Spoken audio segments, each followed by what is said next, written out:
Nalabye Kenya they were bitter ku TikTok ku Twitter where nga bagamba Ugandans mwatuswaziza Ugandan DJs nga bagamba ba DJ be Kenya be basinga era waliwo munamawulire omu ku radio ye Kenya yagambye nti the bag yandikoze nga bweve Kenya egende bugenzi UK USA not Uganda not Tanzania kati wotunulira kubamu era abayogedde they are not DJs wera ono olaba nti ba DJ beeri ab'amaanyi sara byayogera kino kye nagambako luli sometime back nti gano mazina gankima so if you feel like you want come and dance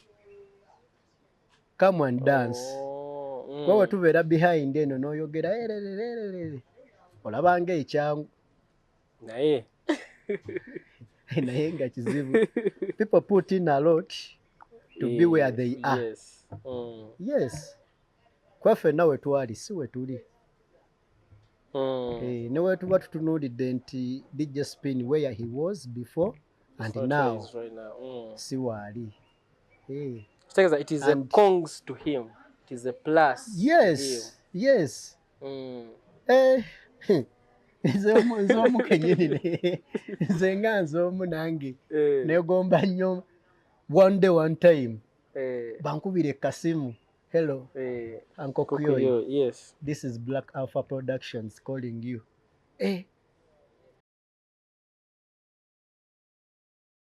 Kale buterevu tukomyewo ku Brown Skin Events YouTube channel amanya nze DJ Brown Skin komyewo ne Uncle Kuyoyi twali wano last time natunyumiza ku mbozi zaali trendinga etania yakubye ekivula okuhoki grounds kati leero akomyewo era waliwo ensonga ezitambula naye nga tetunazoogerako kasooka yeyanjule Uncle yankwaniriza ku show nsiimye okukomawo wano amanya Uncle Kuyoyi aka the Turntable Slayer.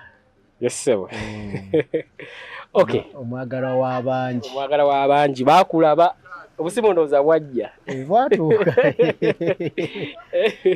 si bwatuuka share trading awo so kati n'omulundi ogwokuno tukomyewo ku nsonga ezitambula ku TikTok okwo ne ku YouTube but ekisiiza okukwata omubabiro wiiki eno DJ waffe DJ Spinny ya featuring ku The Bag edition Kampala edition 13th edition nazanya music section yabadde mulungi naye Abannayuganda bingi be bayogedde n'okusaako ba DJ bangi be bayogedde kati ndese Uncle Kuyoyi abeeko ensonga z'alambulula Uncle Kuyoyi the bag kyeki era kitandikira wa The Bag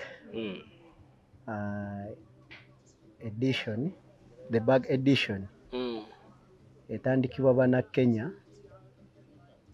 bagita Black Alpha Productions nga esinziira ku muntu engeri gy'oli established mu career yo ey'endongo so omuntu yenna to future on the bag they look around nti how established is this DJ amaanyi ge galiwa tebafuna bufunyi gwe bafunye no so they look around ti DJ ono ali mu nsi bweti for example nga bwe twafunye omukisa we Ugandans ne tufuna omukisa nti DJ Spinny yagifuturinze on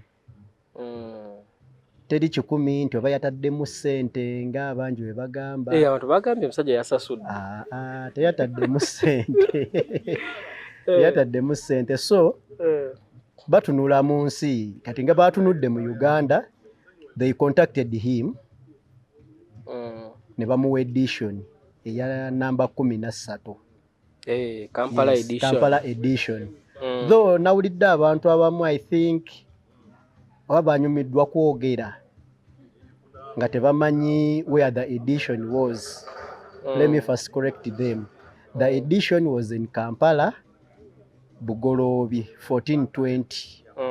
That edition, it is where it was. The Bag 13th edition. ya featuringako DJ Spinny and Joshua Baraka. Yes. Okay. Kakati bwe tudda ku kibuuzo okay kati tunakigendako. DJ Spinny yani? DJ Spinny mu bufunze ky'omumanyiko kyonna. DJ Spinny natandika omulaba way back. Those days Panamera, Atmosphere. He's a good DJ. Era DJ wa maanyi. So if we are giving like to our top 10, mwali it doesn't miss on the list. Okay. Of recent nakoze yao ku X. Nakoze yao best random DJs. Random. I made to nakoze yo list 2. Banji bazaawo ne bazoogerako. But now aliyo so okola list eyo. It was your opinion. It was my opinion. Okay. Sakoze nti bachali bange no. I came up with the list. Era oli ayinza n'ogamba nga teyataddeko gundi endala ekyajja. Tokomye kwe. Nkyazikola. After 2 days. Nalabye weetaddeko step. Nange kwendi ate nze asembayo ku listi. Kyekyo kye bayita random. Nti nyinza osembayo ate nga nze nnamba emu. A lot of DJs nataddeko naye nga eddako ya mikolo. Nakoze ya bbaala zo ne be nataddeko abamu bazannya emikolo. Naye nga ngenda leetayo ey'emikolo. Nja kukolanga mix mikolo bbaala mikolo bbaala paka tumalako omwaka. So omuntu oyinza n'okukomawo ku lisiti endala kitegeeza okola nnyo. So Spinny yabaddeko. Spinny tasobola abulako nze ku lisiti yange tabulako. Kati obadde otugamba nti mu top 10 tamisinga mu top 10. Okay. You know, one thing about this industry, kuba kyemmanyi omwana ng'okula wawo stage esooka otuula n'oyavula n'otandika otambula. Kati buli lw'otandika otambula ate tosobola kuddamu kwavula, which means you continue walking. So this is a journey whereby nti everyone out there eyazze ng'oyogera simanya abayogedde nti you can be on that stage. Oba they can call you to feature on that stage. Nalabye era tugenda mwogerako nalabye DJ Simple MC ye yasoose okola video eyasoose ng'agamba nti omusajja bamuwadde platform eyakabi to represent Uganda but what he played byadde bibulamu. Ka video wakalabye? Si bigambo byange bya DJ Simple MC. Video njirabye leero. What is your comment on that? First and foremost, DJ Simple MC is well established also. Naye ensobi gye yasoose okukola, he commented without making research. Yasoose n'agamba nti musajja mukulu yagenze Kenya n'atulabisa. No. The show wasn't in Kenya. Yabadde wano Kampala, Uganda. Yes. Ate nze nga nze omu, I didn't feel nti yatulabisizza. Right. Si kyangu okubeera ku eyo show. Because one thing, when we come to branding, Spin has branded himself very well. Ate buli omu kyayagala.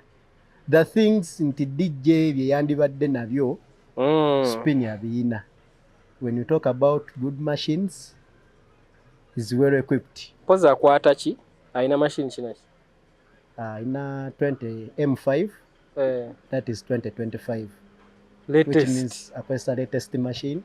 When we come in the gadgets he uses, they are also latest. Alina Alpha Zeta 3000X. Alina before Pioneer sold to Alpha Theta, Alina 3000 as a deck. then aina the DJ S11 mixer then also that mixer gye bakozesa ozannya amapiano. So when you look around kati goloze biba biringa mu sente mmeka roughly aina pulime empya ainawo pulime empya so pulime empya gyazanyisa endongo wali so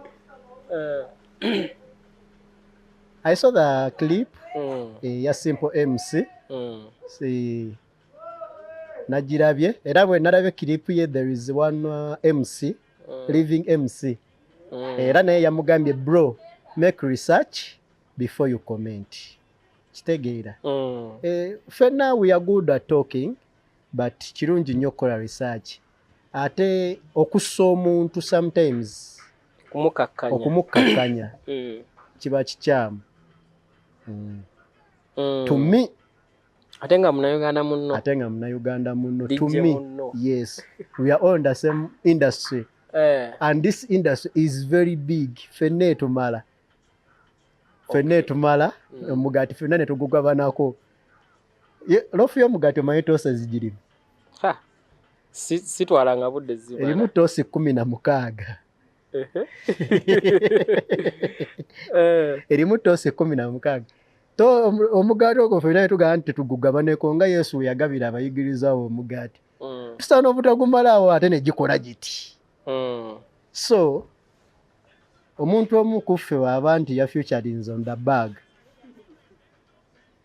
naffe tusobola okugamba nti the edition yabadde wano tukoze tutya tugambe nti 13th edition netugamba katugivuge badijje baffe nga 7 abalala bagendeko tukube mpaka ku 20th nga yoke ekola Uganda edition nga the bag kuba ogitunuulira mostly abagibaddeko ennyo Bannakenya badde basinga ogikuba so tuba tufunye omukisa let us not put someone down. Nalabeko mu comment section nga wogambye nti twandirabye nga ba DJ baffe bannaffe nga bafishalinzeeko nga bagamba Richard Echo bagendeyo bintu webityo segeza kye yakoze kikyamu naye ate bw'oba otunuulidde points ze highlightings eyagambye nti transitions zaaganye nani stop wagenze n'ogiraba eyo mix yonna nagirabye. Okay, mukusinziira ku gwe omusajja yazannya atya endongo? Yazannye bulungi. Yazannye bulungi. Genda mu maaso. Simanyi balala buzibu bwawe babulabye naye tusobola obbesingira ku bintu bibiri nti omuntu eyagatta ayinza oba yakoze ensobi mu vidiyo eyo either way nga YouTube yakubisiza copyright. Nakirabyeko nga waliwo akimentioninga nti YouTube eyina yabadde Saluda he tweeted it ku XA so ogane mukalaba nti you might be making rumors but it may be a copyright thing which is okay kubanga copyright YouTube is very strict ku kintu kya copyright kuba nange one day there is a non-stop I was uploading a video ne bagitematema nekimpaliriza ogideletingayo kyakulabisanga akubye engalabi like go wagiraba after uploading I uploaded it ngegende ekutula kati ngegende ekutula ebintu ebimu neŋŋamba no nenjijjayo najijjayo so tuyinza otunuulira ebintu bibiri the person who was behind editing or YouTube with its copyright. Yeah. Kati anayinza okuddamu ebibuuzo ebyo Spinny asobola okudda n'abyogera oba the bag management yaabwe. What I know kizibu omuntu kyangu nnyo musisinkana but omuggyako interview either way it may be very difficult. Segeza tetusuubirayo interview ya Spinny ng'abyogerako. Simanyi simanyi ayinza okusiima n'abawaayo interview oba n'agiwa ene media oba NBS oba NTV anything but what I know ayinza okuba omuzibu w'okufuna okubawa interview n'ekirala a lot of people are complaining but Friday and Saturday he's going to play in Kenya. Friday agenda zanye this Friday. Yes, this very Friday 24th. Nalabia bana Kenya they were bitter ku TikTok ku Twitter where nga bagamba Ugandans mwatuswaziza Ugandan DJs nga bagamba ba DJ be Kenya be basinga era waliwo munamawulire omu ku radio ye Kenya yagambye nti the bag yandikoze nga bweve Kenya egende bugenzi UK USA not Uganda not Tanzania. Kati wotunuulira kubamu era abayogedde they are not DJs. Wera onooba olaba nti ba DJ beeri ab'amaanyi saalabye bayogera kyekino kye nagambako luli sometime back nti gano mazina gankima. So if you feel like you want come and dance wewe tubeera behind eno n'oyogera olabanga ekyangu naye naye nga kizibu. People put in a lot to be where they are. Yes.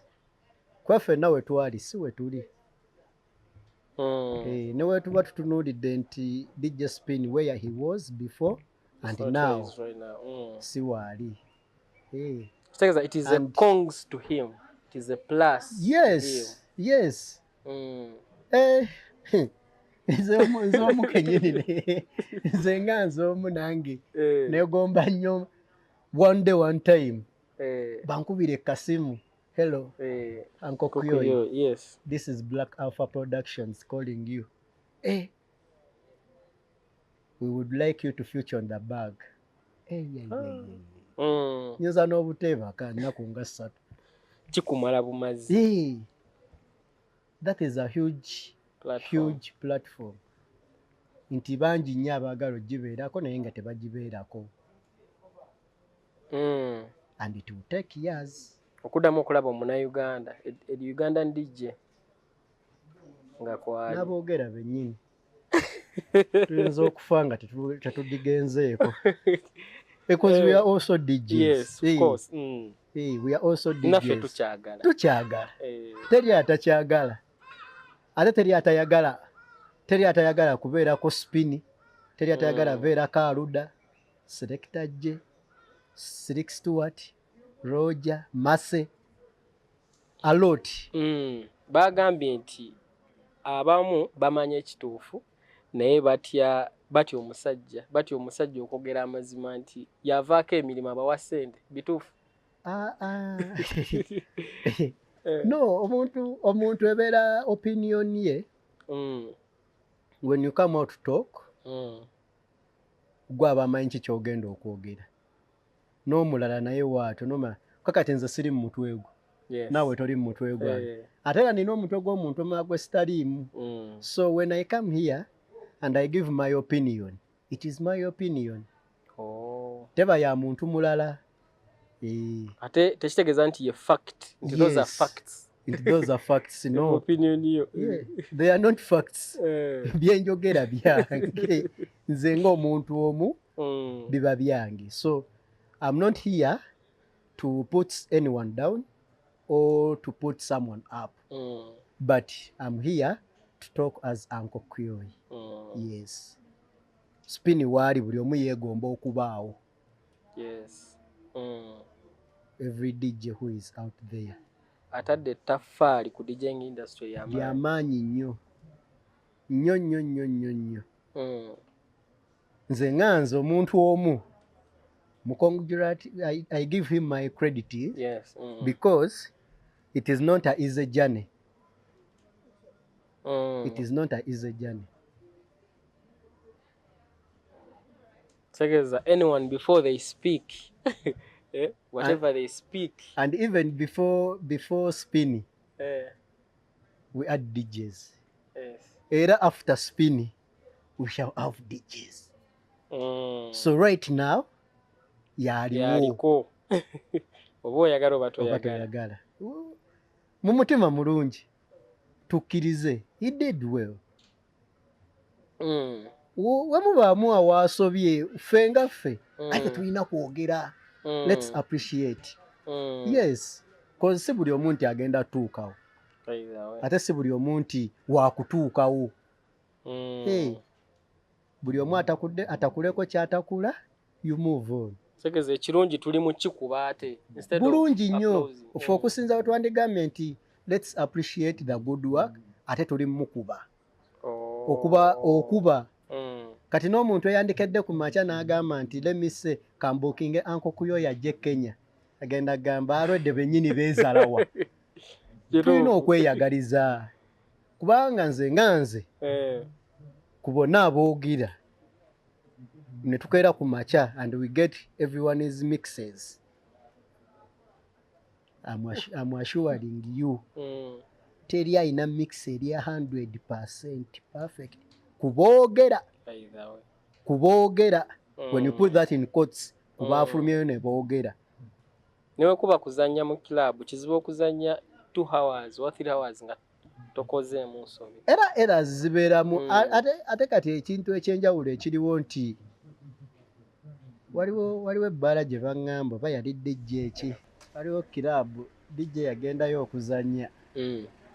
I think 30 minutes boss n'amugamba komaawo genda ku kawunta bakusasule n'ateekayo house n'azanye nga kivudde ku ki selection yembu yalimbi ne bamugobayo. That is an embarrassment to a DJ. Ate taddangamu kuzannyayo bambi.